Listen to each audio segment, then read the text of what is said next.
Yeah. Thanks very much. You bet. Hello, New York.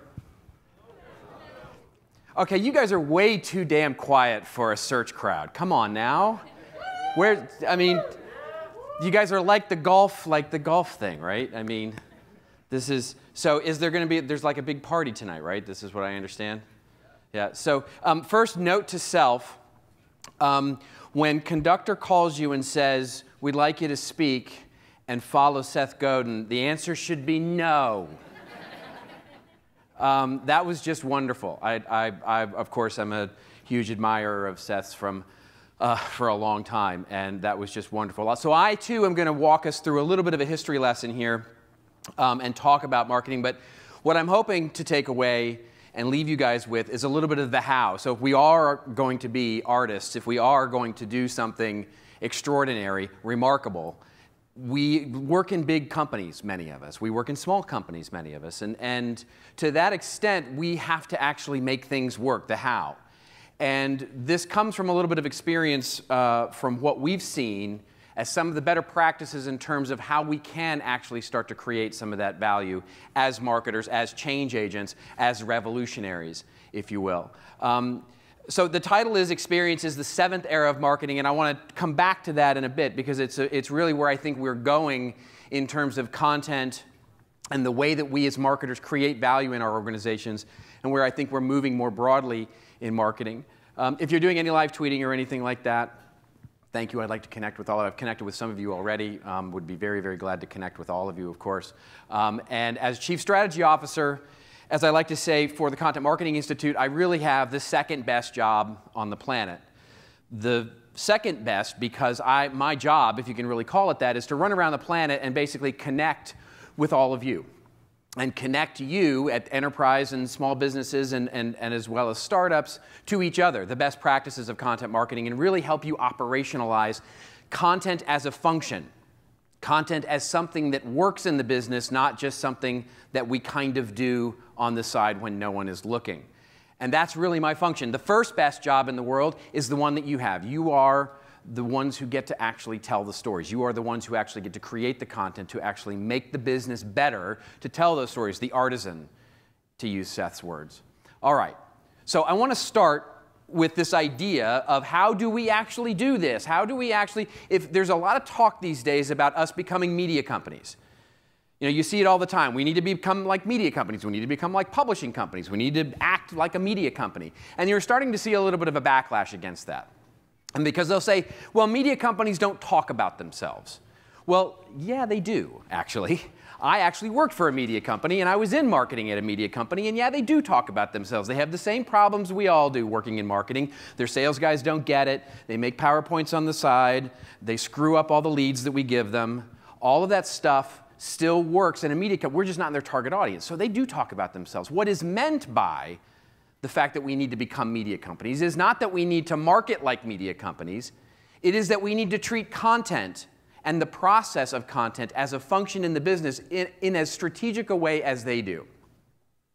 And I'm going to put that, so by raise of hands here, how many 80s kids do I have in the audience? Oh, thank God. I was going to feel really old there for a minute. But okay, so you're all for so I want to play you a quick video here, and for all you 80s kids, I guarantee you're going to have a Pavlovian response to this video.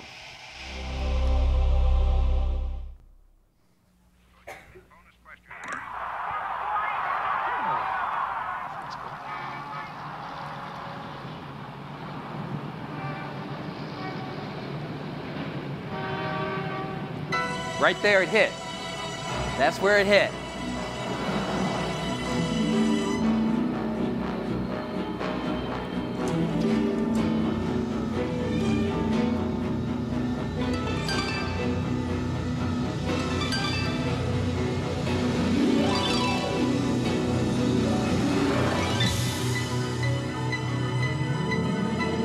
You're running to the kitchen, you're grabbing the popcorn, you're running out of the kitchen, plopping down in front of the couch.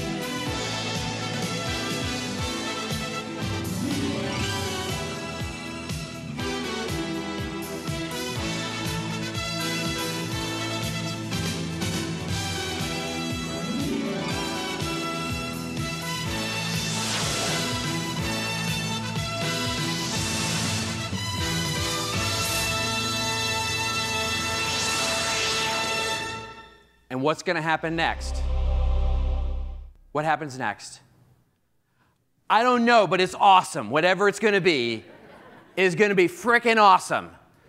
And that's the response that HBO wants you to have. It is why the 20th Century Fox trumpets are there. It is they want you to have a response. That's the kind of response we're looking for. That is at the essence of what Seth was talking about, that sort of response in our audience, the customers, the marketing leads, the people that we're trying to engage and show and tell a different story to. That's the response we're trying to have with the content that we're creating. So what's your 2020 marketing strategy? You're like, oh my God, I can't even make a 2-month marketing strategy, much less a 5. I mean, I'm old enough to remember 5-year marketing strategy. We used to have to make 5-year marketing plans. Now it's hard to make a 5-hour marketing plan. But what is it, right? How do we actually create something with 5 years? And the reason I ask that is because we're closer to 2020 than we even think. We're closer to 2020 right now than we are from the introduction of the iPhone. How's your mobile strategy coming? We're closer to 2020 right now than you are from your first possible tweet. You're closer to 2020 than you are from the first possible time you could have a Facebook page, unless you actually went to Harvard. And so things are happening so fast. Change and iteration, the internet, is happening so quickly that we have to adapt and we have to change. We have to change our organizations, and we've really not done a very good job of that. Now, to bring us up to speed, let's go backwards. Like Seth did, I want to talk a little bit about the history of where marketing, the process, was. So I didn't go as far back as Wedgwood, like Seth did, but I will tell you that it started, there's generally 5 accepted eras of marketing that are, you know, the textbooks have 5 because textbooks can't keep up with anything in college. But there's a generally accepted 6th one, and then I'm going to contend that there's actually a 7th that we're moving into. So it started in the trade era, and the trade era was really before even marketing was around. The trade era was basically, we have stuff you can sell, we've got more than we can make or eat or drink or consume, so we'll sell you some stuff. And since we're in New York, I basically picked this whiskey manufacturer who made whiskey downtown in what is now Soho, and now created the whiskey and sold varying degrees. And I love the ad here where it says sealed with a government seal, like that's going to make us feel better. And so then we moved from there, and all of these, by the way, are usually in 20 to 30-year increments. We moved from there to the production era. And the production era was really about the Industrial Revolution, and it was about the mass production of things. And it was our ability to do that that differentiated us in the marketplace. The fact that we could actually differentiate by making stuff. We had a factory, you don't, we're different. And I love this one because the ad that you see here for Allis Chalmers, which is making tractors, which is the ad copy, which would be a blog post today, is talking all about how the factory is so awesome. We have a factory. It's so great. This is why you should buy from us, because we have a factory. There's another one that I love, an ad that comes from this time period from Schlitz, which talks about how they have brown glass on their factory walls, because everybody knows that if you have clear glass on your factory walls, the beer goes bad. So they have brown glass, brown glass. It's all about the brown glass in the factories. Then we move to the sales era because this thing called the Great Depression hit, and we have the sales era.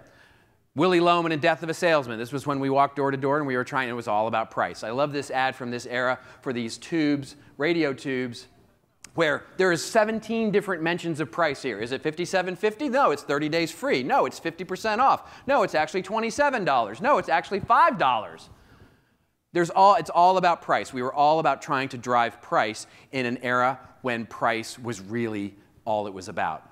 Then we drive, and Mad Men fans here? Anybody love Mad Men? Really? Marketers not Mad Men fans? Goodness gracious. Go watch, and as homework, go watch Mad Men. You've got to watch Mad. The 40s and 50s was really the birth of the advertising as a creative function. And it was the time when we made products aspirational. It was the Don Drapers of the world making products wonderfully beautiful and aspirational for consumers because that was the way we differentiated. You can see here this wonderful ad from Janssen that just says, just wear a smile and a Janssen. This is what it was about. But it was still product, place, price, promotion. The 4 Ps, the classic 4 Ps of marketing. There's a great episode of Mad Men when the MBA student schools Joan on the classic 4 Ps. Wonderful, wonderful episode. And then we move into what is called the marketing company era, the 60s and up until the 80s, actually, or the 90s.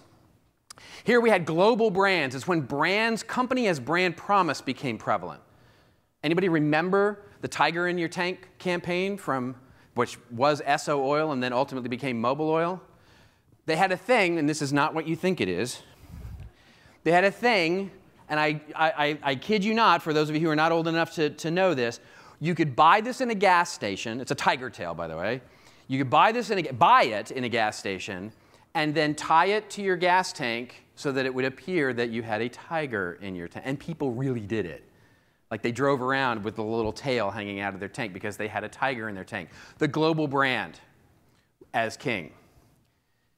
The marketing company era was also when we started to see TV commercials from B2B companies even, where the brand of the promise of the brand started to become even prevalent to B2B commercials. So this one, for example. BASF, we don't make the plane. We make it lighter. We don't make the lotion. We make it smoother. We don't make the dress. We make it brighter. We don't make the carpet. We make it tougher. At BASF, we don't make a lot of the products you buy. We make a lot of the products you buy better. BASF, the spirit of innovation. Okay, I still don't know what BASF does. All I know is that it makes stuff better. But this was a TV commercial that ran during that time period. Then we have the marketing, the relationship era. Again, not generally recognized in a lot of the university textbooks, but generally recognized as the 6th era of marketing. And it was really kicked off in the early 90s with a book. How many people, by raise of hands, have read The One-to-One Marketing Future by Dr. Martha Rogers and Don Peppers? How many, by raise of hands? Your first homework assignment, your first real homework assignment, go read this book. It is seminal work that happened in the early 90s. That it is what gave birth to the CRM movement. It is why Salesforce.com exists. Is because our desire to develop a one-to-one relationship with consumers. It is what gave birth to that entire movement. Then in the later part of the 90s, a guy by the name of Doc Searles and his merry band of rebels wrote another book called The Clue Train Manifesto. How many people have read The Clue Train Manifesto? Okay, second homework assignment, read The Clue Train Manifesto. This is 1997, and Doc Searles is talking about markets as conversation. Not marketing, but markets as conversation. This is 1997, he's talking about markets as conversations. Pure seminal work. Then in 1999, the wheels came off. And we, as marketers, just really kind of lost it for a minute. This is, by the way, when the title CMO became popular. Up until that point, there was not really such a thing as a CMO. But the dot-com era gave us the title of CMO because we felt really, really good about what we were doing by putting sock puppets out as our corporate spokespeople. 2002, 16 of the 30 commercials of the Super Bowl were dot-com companies. I mean, that's just, amazing today. It is, when I contend, for all of you who work for engineering-driven companies, when we really sort of lost every speck of credibility. I mean, you can still feel it. You walk through any software or hardware or really engineering-driven company, and we're the marketing weasels, right? We're the ones, all they do is, we don't even know what they do. We're the market, and that is this is why, right? This is why we're looked at with such derision.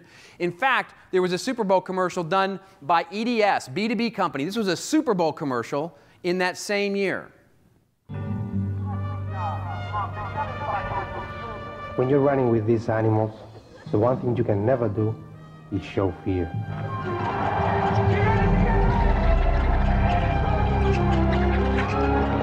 If you lose respect for the squirrels, you will have problems during the running. You have to be faster and quicker than the squirrels. You have to have very good reflex. You get confused because of the size, I think. They are small, I can manage them. No, that's not true, you can't. To beat the squirrel, you must think like a squirrel. As long as I have legs, I will run with the squirrels. Pay attention to the tagline here. EDS, managing the complexities of the digital economy. And 7 years later, EDS would be acquired by HP. So go figure your irony there. Now we've spent the last 15 years trying to figure out how to get people to like us, to get people to follow us, to people to engage with us.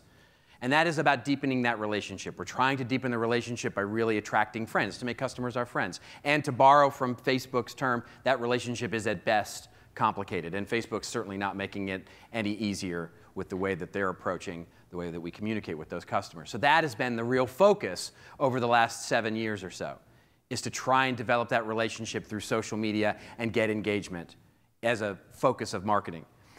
And I will contend now that we're moving into a 7th era, which I call experiences. And the reason that I believe that is because it is beyond relationships now. And we're moving into this new era where creating those artful experiences for our customers, to engage with them, to differentiate our approach and not industrialize, as Seth might say, but to rather create an approach. As Jeff Ernst from Forrester says, it is the approach that consumers buy these days, not your product or service. It is your approach to solving their need or their want. And so where is content marketing in all of this? Where in all throughout history, where does content marketing sit in this spectrum? Well, it's been there throughout. We talk about this all of the time at CMI, how content marketing is certainly nothing new. From the oft-mentioned furrow, as sort of from John Deere, as sort of one of the early parts of content marketing in the 1800s, to Sears creating radio, to Seth's point about bringing rural consumers into the city, and how we can actually teach them to use the products that they've never heard of and bring them in from the rural parts into the city. Sears created an entire radio station. We had the soap operas. Soap operas are often mentioned as one of the earliest examples of content marketing, with brands sponsoring content and in sometimes even producing it in some cases. We have Lego with their Bricks and Kicks catalog that they created in the 80s, which is now one of the, I mean, Lego is an amazing content producer. You talk about a company that understands content marketing and creating storytelling at an art level. There's a movie called The Lego Movie, and it's going to win an Academy Award this year. I'm going to let that sink in. It's called The Lego Movie, and it's probably going to win the Academy Award for Best Animated Feature this year. They understand how to tell stories and create demand by creating differentiating content for themselves pretty much better than anybody out there. And then, of course, there's always on the B2B side, we talk about it a lot, the American Express Open Network. So content marketing has been infused throughout all of this, and that is true of content marketing more broadly. Content marketing is something that is infused into all of the other things that we do as a marketing practice. Whether we advertise, whether we use PR, whether we use SEO, whether we use email, whatever the broader marketing trends are, content is something that is infused into it. What is not happening now is that content is not infused into this as a process. Content marketing right now, and content generally speaking, is everybody's job and nobody's job. For those of you who work in a big business, how are you borrowing, and stealing resources to get that blog post written? How are you getting that email newsletter? It's Friday. The email newsletter has to go out. Why? Well, because it's Friday. That's why. We have to talk about something. What are we going to talk about? I don't know. Who's got the case study? Bob's got the case study. Bob's out sick. Darn it. What are we going to talk about? We need 3 bullet points. You've got to have 3 bullet points in an email. That's how we spend our time focused on creating content. It is that as a project, it is something that is everybody's job and nobody's job, and it is not a function. Consumers have adapted to this new model of digital and omni-channel and all of the different things that we've talked about. We talk about this all the time now, how Facebook is as big as a country. Video is now huge. Mobile, social, all of these things, and how does marketing infuse in all of them? And consumers have adapted to this process. They are buying using these channels. We have not. We have not adapted our processes. And what I would contend is that we shouldn't wait for the train wreck. And what I mean by that is that what happened in the early 1800s, when railroads were growing as fast as .coms are today, the railroads were, the tracks were getting laid, railroads were getting set up, and the inevitable happened that you think might happen. 2 trains, one going eastbound, one going westbound, hit head on. And up until that point, many of the management processes by which companies were structured were very flat. East India Company was a very flat organization. Regional managers, functional managers were pretty much left to their own devices to run their businesses as they saw fit. That changed with this train wreck, because why? They brought in governance. They brought in employees as assets, as functional, as resources. That's where the term human resources came from. We will govern humans and make them manage the resources to their best capacity. And as Seth said, you will scale up or down based on your intellectual capacity to manage that particular resource. And that's where we get this. And we are still stuck in this mentality. So what we've done over the last 15 years is make an org chart. We have a new technology, a new Facebook, a new Twitter, Pinterest. Have you guys got your LO strategy all figured out yet? Well, we got an LO team we got to put together. Let's get an LO team on top of that. Figure out what LO means. So you guys even know what LO is, right? OK, you guys know what LO is. By the way, you don't have to pay attention to it.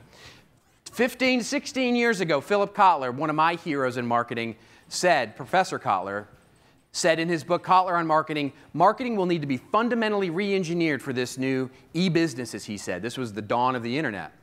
He said, marketing will have to be re-engineered from A to Z in order to learn and change their processes for how to deliver value to consumers. The only thing is that it didn't happen. We haven't done it yet. We haven't done it. 15 years later, we have not done that yet. So what has changed? Well, 3 things I think have fundamentally changed for marketing and the way that we need to go to market. One is the democratization of content. Seth touched on this. The idea that it is now as easy for us to produce content as it is for our competitors to produce content means that more is not better. It is not good enough for us anymore to have a more is better strategy when it comes to content. 2, the evolution of the customer relationship. As I said, it's beyond the relationship now. The relationship's expectations are changing. And 3, the evolution of marketing more broadly as a function in the business. And I'm going to touch on each one of these. So 1 is beyond relationships. This is very similar to what happened in the production department, or production era, rather, to the marketing department era, where basically our ability to produce things in an industrial fashion basically got commoditized. Everybody can produce now. And this is a similar thing that we're seeing now. Because of how easy it is for us to produce, distribute, and manage content, even though we all hate the CMS we have, and let's be honest, we all hate our CMS, even though we hate it, we still use it every single day, and it makes it easier for us to publish to our websites and our blogs and all of the things that we need to publish content with. It makes it super easy. It would almost, in some cases, be better if it was really hard and super expensive to produce content because we would put more care and feeding into it. But now it's so easy to produce a blog, we just do it. Everybody's got a blog. We've all got a blog. Let's produce a blog. All right, how are we going to feed it? Well, we don't have any really great writers. All right, well, let's go get an agency or a freelancer to pop it in there at 5 cents a word, and then we're shocked when the blog doesn't perform very well because the content's not that great. That's where we kind of are. And the loyalty, again, is to the approach, not to our particular product or service. Number 2, the democratization of content and experiences is about the decline of reach and frequency. We need to get over this idea of reach and frequency as sort of something that we're looking to drive anymore. We need to create as few experiences, as few pieces of content as we can that have the highest impact possible. It is the only way that we will manage effectively as we create high impact. Think about the number of experiences that you need in order to be convinced that this iPhone 6 that bends in your pocket is a good idea. You didn't need that many. You didn't have to go research 1,500 different things. You were just in. I'm in. I don't care if it bends. I don't care if it breaks. I don't care if it's the size of Texas. I'm in. Why? Because they've created such impactful experiences, including throwing U2 on your iTunes without your permission, that you're actually in for it. It's the power and the risk of not maintaining that audience. And then finally, it's marketing's evolution in the business. This is especially true in B2B organizations, where I still walk into B2B organizations where the marketing department considers themselves the internal agency. We are the services group. If you'd like to be IT, that's a great place to stay. But if marketing is truly going to be strategic, we have to lean in, stand up, and take strategic responsibility and make the changes that are going to make marketing not the department that produces pretty things. We produce PDFs all day long. Yay, we produce PDFs.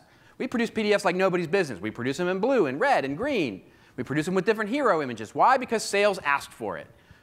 Sales says we need a PDF in blue with a new hero image because I got this meeting, and this meeting is the most important thing. All right, well, I'll make you this PDF. And now what? Well, we can publish it to the website. Let's just publish it to the website. You know, long tail and all that. That's what we're in the business. We're an on-demand vending machine for content these days, and we have to stop that. We have to change it. We have to create value, not just describe it.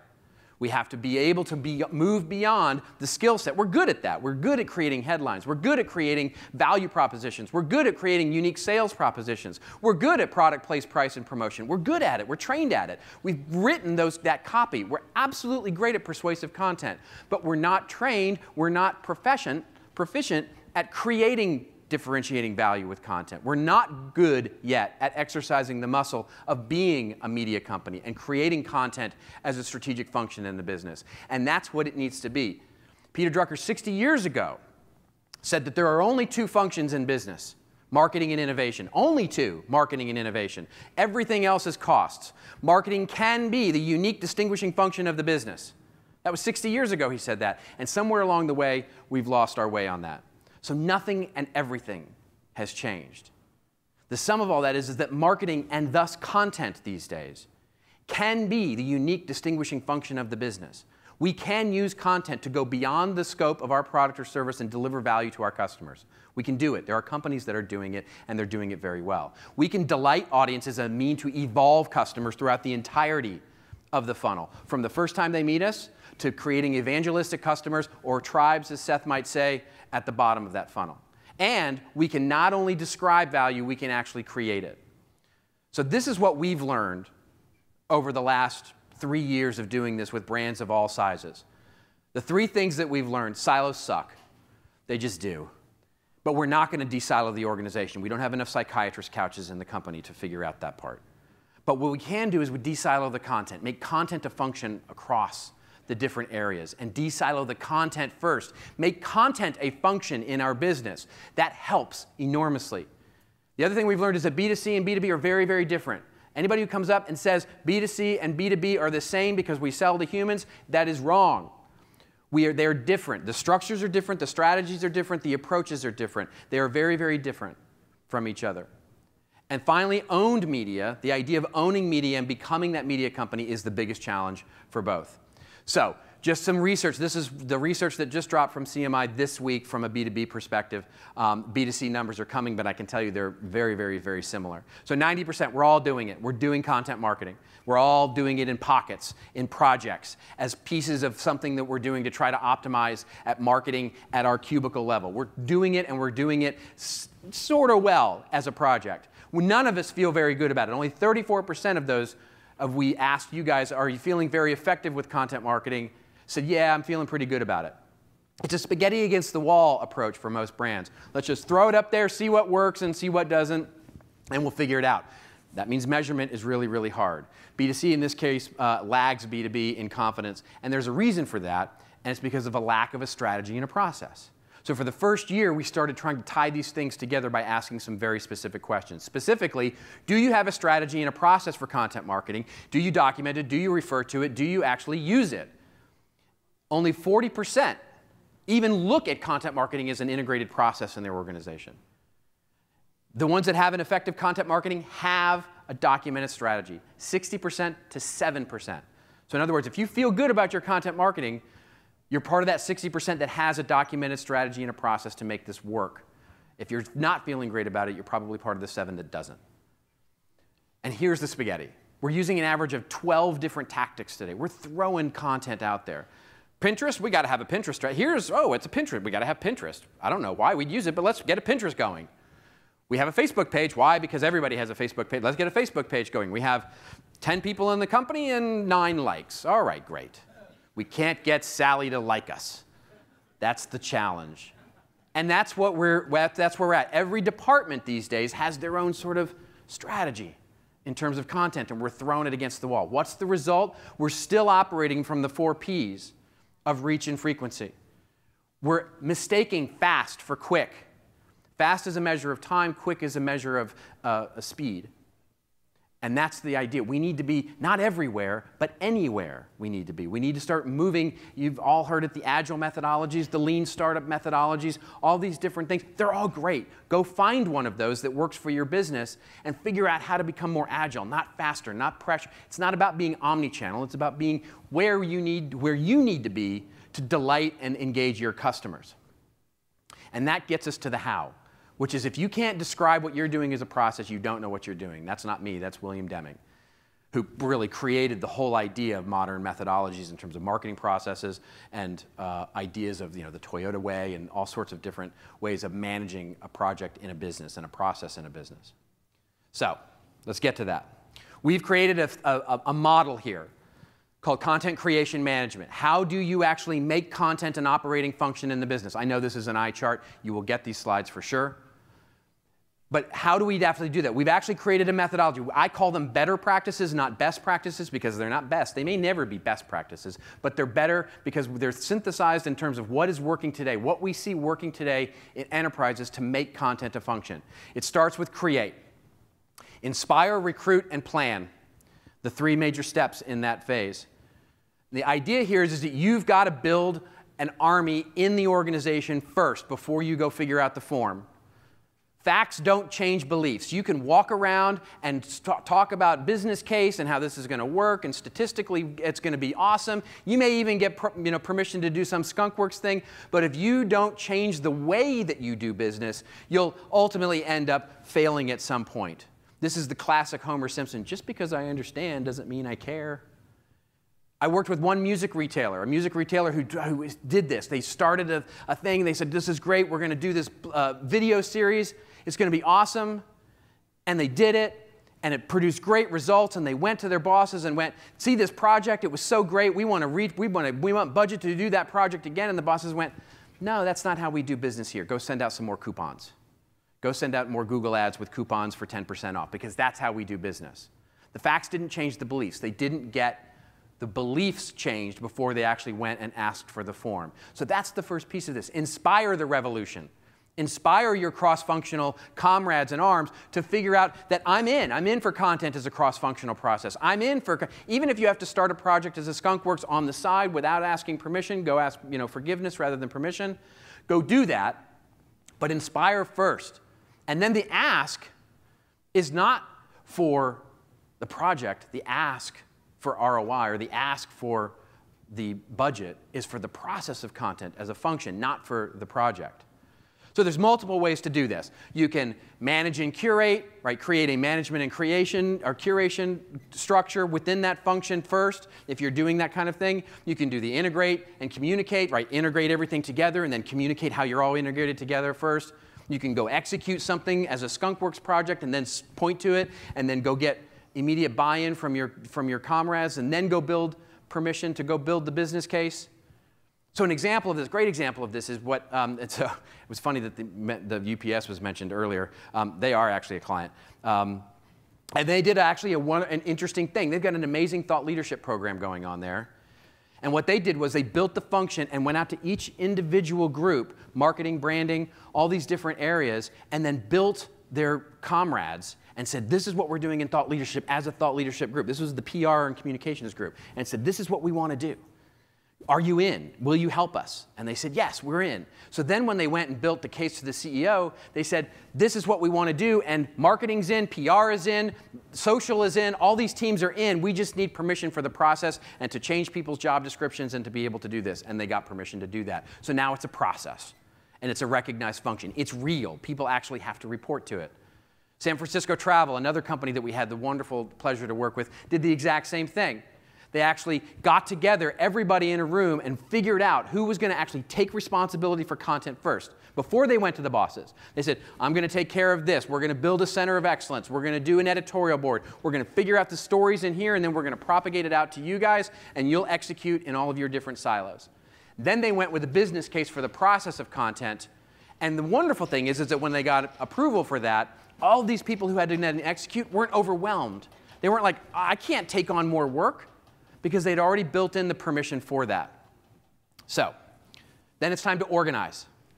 Organizing by defining, writing, and creating the plan. Define it, write it down, make it real. This was the thing that came out of CMI's research. Figure out your content mission. Figure out what it is, what value, differentiating value you're going to create. Not just a blog post about how you should have more aluminum siding on your house, or how the top 5 reasons for that, or the top 10 reasons for that. By the way, the world does not need another top reason for anything. But figure out what it is you're going to create, the content mission that your team can now create that differentiates you and creates value for that consumer, separate and distinct from your product or service. So ask for that process. Write the charter, refer to it frequently. It's about content and experiences, making that mission, and getting a content brand. The content brand may be separate and distinct from what you do as a business, but creating that content brand helps you develop tone. It helps you develop an editorial strategy. It helps you develop consensus around all of the things that you need to create. Just a couple of examples there. HubSpot does an amazing job at creating content as a function, and they have a strategy, and they refer to it. The organization, Joe Chernoff, leads that group there. One leader, but they have a central dedicated team specifically focused on just creating content journalistically, creating research projects, creating all the content that you see that comes out of that company is all created by that. Then they are aligned with the demand generation group, which is separate. Intel, another completely separate group where they've got the Intel Media Lab, but that's just one of many content organizations in that giant company. And their goal, their function is to create content that raises the Intel brand and awareness of course, the Intel inside and all the different things that they do. It is built around showing Intel as an innovation. The creation of value and content is how they get that done. So a couple of extreme examples here. Oops, back. 3M. 3M is like the size of a country, it's so big. But with 3M there, Carlos Abler, what he's been able to do there is create a best practices team that goes to different units, international units, regional units, different product groups. And his whole thing is, I love this metaphor that he uses. He says, I'm like a nonprofit. I actually go and enable economies. So he's going into different parts of the organization and enabling best practices, building that practice, and then moving on to the next. And he's building a network of content centers of excellence or editorial boards or whatever you want to call them. He's building a network of these things to be appropriate at whatever level they need to manage. So the size of the company doesn't even matter. And of course, Red Bull, we've heard about Red Bull. We always hear about Red Bull. They've created an entire company out of this. And that's sort of the penultimate, right? Creating an entire company that is focused purely on creating content. And people often ask me, well, why does Red Bull do that? What purpose does Red Bull have being a media company that also happens to sell a soft drink? And I say, because they've created such a strong approach with their content and such a strong brand and with their audience, with the people that they serve with that content, Red Bull now really has permission to make anything. If the soft drink market goes south on them, they could actually start selling surfboards tomorrow or bicycles or whatever they wanted. They could really create any kind of product they want because they've created so much value with their content and the way that they approach content. This group that you create, this buy-in group, when you make the function real, you get that of the portfolio of content experiences, and that becomes the real responsibility of the group. How are we managing the blog as part of a portfolio? How are we managing this white paper program? How are we managing this print magazine that we've created? How are we managing all of these things that make up the media company, us, as the process of managing content as a function in our business? Now, to start doing, manage. As we manage the process, what are we going to do? We're going to start mapping, building, and operating these platforms. Many of them will be single platforms. Some of them will be as simple as a blog. Some of them will be incredibly integrated. Like, for example, what Julie Fleischer, if any of you who went to Content Marketing World heard what Julie Fleischer is doing at Kraft, where she's got a print magazine and a blog as sort of her centers of gravity, and around that she's built a social strategy. Around that she's built a complete promotional strategy using video and other elements to bring people in, subscribers to the website, to the print magazine, which people pay for, by the way. People pay for the privilege of getting that print magazine. And all of the data that she's collecting and how she uses that data to sell back internally to all the product managers who use it to optimize their programmatic ad buying. So when a product manager for mayonnaise or for cheese comes to Julie and says, I need to know what women in Washington think about this or what they're hot on right now, or I need to be able to use that data to optimize my online ad spend, she's got the data to be able to do that. She's got the function to be able to do that. The thing that they used to have to go out and spend research money, really good research money on, expensive research money on, they've now created that value internally as a function by creating a valuable thing for their consumers, which of course is this wonderful magazine that they create, this wonderful online resource about what's for dinner, how to make it's all recipes and that sort of thing. Managing the process. So many people start here. This is where we often start. We get the magazine thrown down on our desk, and it says, we need a blog strategy. We got to get a blog. Let's go get a blog. We got a blog? All right, great. We're going to do content. How many people do content? We need a LinkedIn. We got to get LinkedIn. We got to get a LinkedIn page going. Let's get a LinkedIn page. Rather, when we get the strategy right, when we get the function and the form right, then the management becomes us managing, and execution can happen wherever it's going to happen. Again, this is not necessarily about de-siloing the organization. It's de-siloing the content and the stories and the value that we're creating as marketing. So it becomes an idea factory. It becomes our ability to create and repeat and manage and scale something across the company. Not just as a pocket, not just as a project, but something that can actually work as a function. Using content creatively and effectively to draw value. And I love this quote from Aristotle: we are what we repeatedly do. We are what we repeatedly do. So excellence then is not an act, but it's a habit, things that we do continuously.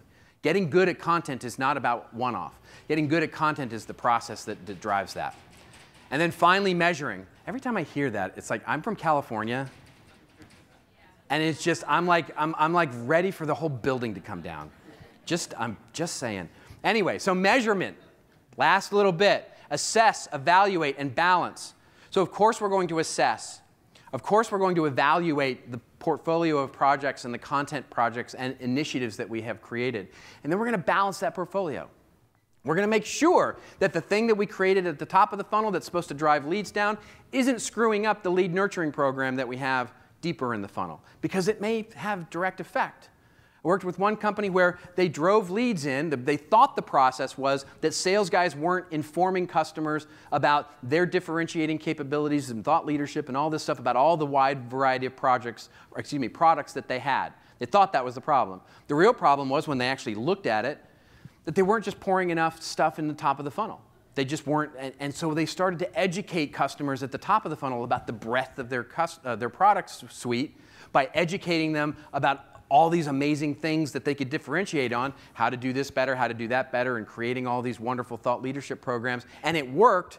And what happened was there was a trickle down to the salespeople who then started to use that content for the lead nurturing program. So there was no need to fix that anymore. Balancing that is a huge thing, because creating value at one part of our funnel can often have unintended and positive effect later down the road. Creating that engaged customer early can create tremendous value. It is not only about more leads, it can be about better leads, more valuable leads, more engaged leads as they work through that. So that's where we measure content, not the teams. I can't tell you how many times I walk in to a company where we're marketing in layers, and each team has their own measurement.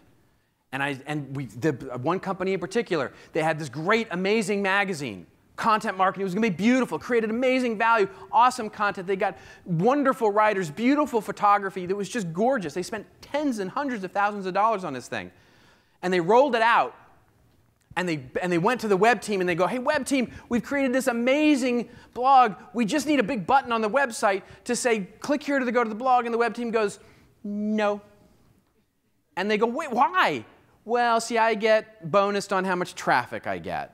And if I siphon some of my traffic off to you, then I don't get my bonus, and so no.